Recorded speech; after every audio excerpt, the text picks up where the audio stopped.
আমাদের আকাবিরদের মেহনত মুতালা জীবন গঠনের ক্ষেত্রে তাদের যে ফিকির, এটা নিয়ে অল্প কয়েকটা কথা বলা। দেখেন, মনে সোহরাব সাহেব শুরুতে একটা কথা বলছেন, আকাবিরের জীবনটাকে যদি উনার কথার আঙ্গিকে বলছি, আপনি শিরোনামে ভাগ করেন যে আমি কয়টা ভাগে তাদের আলোচনা করব, কল্পনা করে এখন দাঁড় করাইলে 40-50টা হবে। তাদের ইতাআত, তাদের বুজুর্গি, তাদের তাহাজ্জুদ, তাদের জিকির, তাদের তাওয়াক্কুল আলাল্লাহ, তাদের সামাজিক জীবন, তাদের পারিবারিক জীবন, তাদের দর্শী জিন্দেগি, ছাত্র জীবনে তার কুরবানি, তাদের তাদরিসি জিন্দেগি। হযরত মাওলানা হুসাইন সোহরাব সাহেব মজলিসে উপস্থিত জামিয়ার আসাতিজায়ে কেরামের মধ্যে বিশেষভাবে আমাদের ছাত্র জমানা থেকে দোস্ত এবং বড় ভাই তুল্য ব্যক্তিত্ব হযরত মাওলানা ইউসুফ সাহেব, জামিয়ার অন্যান্য আসাতিজায়ে কেরাম এবং আমার সামনে উপস্থিত জামিয়ার বিভিন্ন দর্শের বিভিন্ন সফের ছাত্র বন্ধুরা, আমি আমার কমন সেন্স থেকে, কমন সেন্স শব্দের বাংলা অর্থ হলো সাধারণ বুঝ থেকে একটা জিনিস বুঝি বা অনুভব করি, সেটা হলো প্রতি সপ্তাহে অথবা প্রতি 2 সপ্তাহে এমন অনেক সময় হতে পারে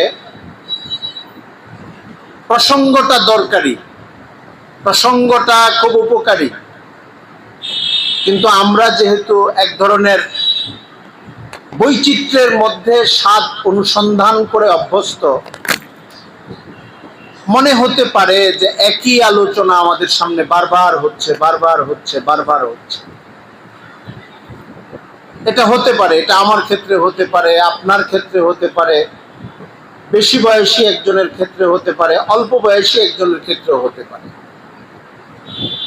এই জিনিসটা আমি মাথায় রেখে আমি অল্প কয়েকটা জিনিস দরখাস্ত আপনাদের কাছে পেশ করব অল্প সময়ের মধ্যে ইনশাআল্লাহ।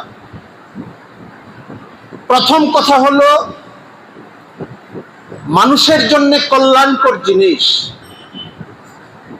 যে জিনিসগুলো মানুষের দিমাগ, মনস্তত্ত্ব, মানুষের জেহেন, মানুষের চিন্তায় বারবার করা নাড়লে উপকার হয়, নিয়ম হলো ওই জিনিসটাকে বারবারই করা নাড়াইতে হয়। আসলে এটাই নিয়ম। কোরআনের তেলাওয়াত খুব সাধ করে জীবনে একবার করবে আর শুনবে, এটা কোরআনের তেলাওয়াতের প্রতি কোনো আদাব না, যথাযথ আদাব না।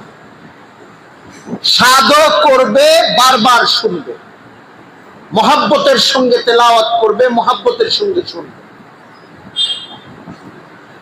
জরুরি দ্বীনি কথাগুলো, জীবন গঠনমূলক বাক্যগুলো ভিন্ন ভিন্ন কণ্ঠে, ভিন্ন ভিন্ন গল্পে, ভিন্ন ভিন্ন প্রেক্ষাপটে বারবার শুনবো, আমরা বারবার শুনবো।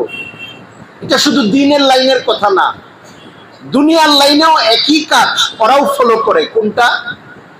দুনিয়ার লাইনের যে জিনিসগুলো চায় যে জনসমাজে প্রভাবিত করুক, জনসমাজ এই জিনিসটার দ্বারা আন্দোলিত হোক, তারা বারবার শুনাইতে থাকে, বারবার শুনাইতে থাকে, বারবার শুনাইতে থাকে। আপনি ওই দল করবেন না, ওই রাজনীতি করবেন না, ওই সংগঠন করবেন না, কিন্তু তাদের নেতার বক্তব্য শুনতে শুনতে শুনতে শুনতে আপনি দেখবেন যে ইচ্ছার বাইরেও 3-4 লাইন আপনি এখন মুখস্থ বলতে পারেন না। ভুল বললাম? এরকম অনেক জিনিস আপনি দেখবেন, পছন্দ করেন না, কিন্তু রাস্তা দিয়ে চলতে চলতে, রাস্তা দিয়ে হাঁটতে হাঁটতে, আর ওরা আপনার কানে শোনাইতে শোনাইতে তার 2টা কলি, 2টা পংক্তি, 3টা লাইন, 5টা লাইন আপনার দিমাগের ভেতরে ঢুকিয়ে দিয়েছে। অথচ না দুনিয়ার ভালো কোনো ফায়দা আছে এর দ্বারা, দ্বীনের তো কোনো ফায়দা নাই, কিন্তু বিষয়টা দুনিয়ার, এর সঙ্গে রাজনৈতিক আধিপত্যের সম্পর্ক, প্রভাব বিস্তারের সম্পর্ক, মানুষের মন এবং মগজকে দখল করার সম্পর্ক। এর জন্য তারা প্রক্রিয়াগতভাবে, এমন না যে তারা এই জিনিসটা বুঝে না, দেশের বড় বড় রাজনৈতিক নেতারা যে এটা বুঝে না এমন না। কোনটা বুঝে না? যে আমরা যে মানুষকে একটা বক্তৃতা এত শোনাই, মানুষের তো বিরক্ত হওয়ার কথা। আমরা অনেক সময় বলি যারা দূরে থাকি, সমালোচক, ওই দল করি না, যে একই বক্তব্য ওরা বারবার শোনায় কেন? ওরা বুঝে না আমরা বিরক্ত হই? আসলে তারা বুঝে, কিন্তু তারা আরেকটা জিনিস জানে, পৃথিবীতে মানুষের মনস্তত্ত্ব প্রভাবিত হয় ইদা তাকাররারা তাকাররারা, এই নীতির ভিত্তিতে। বারবার উচ্চারিত হতে থাকলে ওইটা জেহেনে বসতে থাকে, বারবার বলতে থাকলে ওইটা মানুষের মগজকে দখল করতে থাকে, বিরক্তির মুখেও তারা বারবার ওইটা উচ্চারণ করতে থাকে। আমরা জামিয়া শরীফিয়ার মসজিদে আপনাদের কাছে দরখাস্ত করব, জীবন গঠনের, দুনিয়া এবং আখিরাতে কামিয়াব হওয়ার অন্যতম বড় একটা উপাদান হলো আমরা যাদেরকে পার করে এসেছি, সাহাবায়ে কেরাম থেকে নিয়ে এই পর্যন্ত উম্মতের সালাফে সালেহিন, তাদের জীবনের বাঁকগুলোকে দেখা, তাদের জীবনের সম্বলগুলোকে পরখ করার চেষ্টা করা, স্পর্শ করার চেষ্টা করা। আমি এই বিশাল সমুদ্র আকাবির আসলাফের জীবনের, আকাবির আসলাফের জীবন তো এমন যে একজন, দুইজন, তিনজনের জীবনের আলোচনা যদি চলতে থাকে, যারা শুনবে তাদের ভেতরে তৃষ্ণা থাকে, আর যে বলবে তার ভেতরে আবেগ থাকে, রাত পার হয়ে যাবে, গল্প শেষ হবে। আর যখন গল্প শেষ হবে তখন মনে হবে গল্প তো করলাম, কিন্তু আসলে তার হৃদয়ের অভিব্যক্তি সবটুকু ব্যক্ত করতে পারি না। উনি যেই স্তরের মানুষ ছিলেন, যে কুরবানি করেছেন, যে স্বপ্ন নিয়ে দুনিয়াতে দিনের কাজ করেছেন, আমি অনেক গল্প করেছি তার জীবনটা তুলে ধরতে, আমার গল্পে আসলে তার জীবনটা উঠে নাই ভালো করে।